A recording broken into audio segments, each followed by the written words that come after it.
Bonjour, bienvenue dans cette nouvelle édition de Un apéro avec Motomac, votre petite friandise du vendredi soir qui parle de personnes, de lieux, d'événements extraordinaires. Et cette fois-ci, on est avec une moto extraordinaire, sûrement légendaire, assurément, la 900 Kawa Z1, je ne sais pas comment on l'appelle, je suis avec Christian et à l'occasion des 50 ans, enfin de la grosse cinquantaine d'années de la 900 Z1, on a rassemblé un certain nombre de motos à l'occasion de la Sunday Ride classique. Christian, explique-nous d'où vient cette initiative. Tout est parti de Jean-Jacques Weber, qui est un local d'ici, qui a proposé de profiter de cette Sunday Ride classique pour organiser une sorte de commémoration des 50 ans de la sortie de la Z1. D'accord. Et vous avez combien de motos là réunies sur le plateau ici ? On devrait en avoir à peu près 50. 50 ans, 50 Z pour les 50 ans de la Z, c'est pas mal, c'est bien joué. C'était pas fait exprès. Mais... Christian, tu me corriges si je me trompe et tu me colles des baffes si je dis des erreurs, mais pour moi, la première moto moderne, c'est quand même un petit peu la 750 Honda. Quelques années après arrive la 900 Kawa. C'est la même en mieux ou c'est différent ? Alors, on peut dire que c'est la même en mieux. Moi, je suis à fond Kawasaki Z1. Donc, en gros, Kawasaki avait déjà un projet de 750 dans les tiroirs quand Honda a sorti la sienne. Et donc, ils ont du coup remis leur projet dans les coins et ils l'ont ressorti plus tard en disant il faut qu'on fasse mieux que Honda. Ça c'est vrai, c'est pas de la légende urbaine là, de l'époque, c'est un vrai truc. Ils avaient une 750 Z1. C'est expliqué partout. Et ils se sont dit merde, si on fait ça. Alors, ils l'appelaient pas Z1 à l'époque, mais ils avaient un projet qui démarrait là-dessus. Est-ce que vous êtes un peu les historiens du club, est-ce que vous savez, cette 750, elle était à peu près identique techniquement à la Honda ou c'était un peu différent ? Là, j'ai pas d'informations précises sur ce projet. C'était vraiment un état de projet. Qui ne sera sûrement pas. Donc, voilà. Mais bon, ils remettent le travail sur l'établi et ils sortent la 900Z 3 ans après, c'est ça ? Oui, c'est ça à peu près. Oui. Voilà. Et là, en termes de puissance, on gagne 15 chevaux, facile. On gagne des chevaux. Donc beaucoup plus d'allonge, c'est une vraie sportive routière. Enfin, c'est la moto ultime. En fait. La fiabilité, des côtés pratiques, techniques qui n'avaient pas été envisagés au départ, mais qui du coup, grâce à l'expérience de la Honda, a permis à Kawasaki d'améliorer le projet de départ. Toi qui connais les deux motos, la Honda et la Kawasaki, est-ce que avec l'expérience et le fait qu'ils avaient vu ce que faisait Honda, la Z est mieux construite, mieux aboutie, mieux finie ? Moi je suis assez fasciné notamment par les traitements de couleurs, les peintures, cette façon particulière qu'ils avaient de peindre réservoir avec du vernis, de la paillette, etc. C'est le style japonais, on se sert de l'expérience des autres pour copier et améliorer si possible. Donc c'est ce qu'ils ont essayé de faire et à mon humble avis, je pense qu'ils ont assez réussi. Quand Kawasaki a sorti la Z900 RS il y a 5-6 ans, qui est une version modernisée et évocatrice de ça, il nous avait précisé qu'il y avait un taux de survie très impressionnant. C'est-à-dire que les 900Z de l'époque, tu me corriges si je me trompe, il y en a 60 ou 70% qui roulent encore. Ça montre à la fois l'extrême solidité de la moto, et notamment du moteur, et ça montre aussi son statut de moto un peu mythique. C'est-à-dire que les gens, il y a plein de motos qui sont passées dans l'oubli parce que voilà, elles sont vieilles.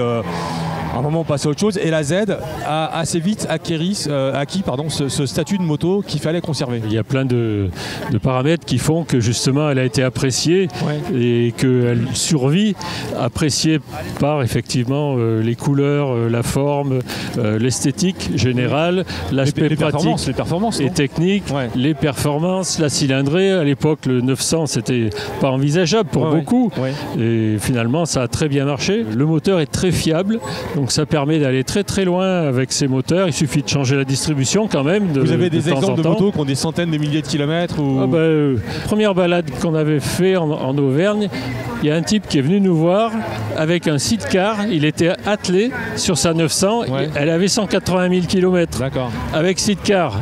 Donc ça, il y a de la contrainte quand même. Ça roulait quoi. Ça roulait. C'est pour dire. C'est quoi le profil des collectionneurs, utilisateurs de Z900 ? Il y a pas de profil particulier, je crois pas. Il faut être amoureux de la moto déjà. Oui, c'est la base. Après, il y a une tranche d'âge qui va bien. En gros, on était jeunes, 14-20 ans quand elle est sortie. Et aujourd'hui, on retrouve des gens qui ont 50 ans de plus. D'accord. Voilà. Est-ce que c'est lié aussi à l'effort budgétaire ? Parce que ça coûte quoi ? Là, il y a des Z rutilantes, on dirait qu'elles sont neuves. Ça vaut quoi une Z sur le marché ? Moi, j'entends des chiffres 15, 20 000. On est dans quel horizon ? Il y a des professionnels qui les refont à neuf. Alors, pas forcément avec des pièces Kawasaki, bien sûr, elles n'existent pas toutes, mais ils les vendent 25 000. 25. Et elles sont belles, elles sont magnifiques. Et à 25, il y a un client, il y a des gens qui vont les acheter. Oui, bien sûr. Après, on peut en trouver à beaucoup moins cher, mais dans des états qui restent à... Et aujourd'hui, ma grand-mère m'offre une Z qui était dans le grenier. J'ai toutes les pièces pour la refaire rouler, la restaurer, pour tout. Grâce à vous, grâce au club aussi, j'imagine. Alors, ici, il n'y a pas le club. Oui, pardon. Mais il y a un club. Grâce aux sympathisants, il y en a un. Voilà. Et surtout, il y a des revendeurs français qui importent de la pièce pour ces machines-là, et que ce soit moteur ou partie cycle, on retrouve absolument tout quasiment. D'accord. C'est comme ça que les professionnels arrivent à vendre des machines restaurées qui sont magnifiques. D'accord. La Z900 était au catalogue entre 73 et 76. Alors la 900, oui, jusqu'à 76 officiellement. Ouais. Il y en a eu un peu en 77 aussi. D'accord. C'est quoi les différences entre les millésimes? Parce qu'on sait qu'à l'époque, les Japonais faisaient évoluer leur moto tous les ans. Donc c'est quoi alors? J'imagine que la plus recherchée, c'est la première. Ah oui. Mais est-ce que la dernière n'est pas la meilleure, et si oui, pour quelle raison? C'est quoi les différences de l'une à l'autre? Alors les avis différents là-dessus, mais c'est vrai que c'est toujours la première la plus recherchée, ça c'est clair. Ouais. Et c'est celle qui vaut le plus aujourd'hui à la cote. D'accord. Malgré ses petits défauts de jeunesse. Ce qu'on peut dire, chaque année, il y a eu 2 couleurs qui ont été présentées. Ouais. Et tous les ans, c'est 2 couleurs différentes. Oui, exact. D'accord. La première grosse évolution, c'est en 76, quand ils ont renforcé le cadre avec des tubes plus épais, beaucoup de changements, carburateur, fourche, etc., qui a fait que finalement cette moto, malheureusement, est moins considérée aujourd'hui. Alors qu'elle est mieux. En théorie, oui. En théorie, elle est mieux. Mais elle est moins considérée que les autres. Mais ça, c'est le facteur nostalgie, ça. On aime les motos pour leurs défauts. Ouais. Elle préfigurait les 1000, en fait, celle-ci. Et il y a un écart de tarif important entre la première et la dernière, du coup? Un peu, oui, c'est sensible. Mais sensible, c'est quoi concrètement? Je pense que la 76 refaite à neuf, on est à 20 000 et des poussières, quoi. Après, ça va être chaud pour la vendre. Ça va être chaud pour la vendre à plus de 20 000. Question finale, Christian, est-ce que la Z900 est la meilleure moto du monde? Bien sûr. Bien sûr. Réponse finale. Bien sûr. Merci, tu sais quoi, j'ai roulé sur plein de motos, mais j'ai jamais roulé en Z900 d'époque. Ah oui.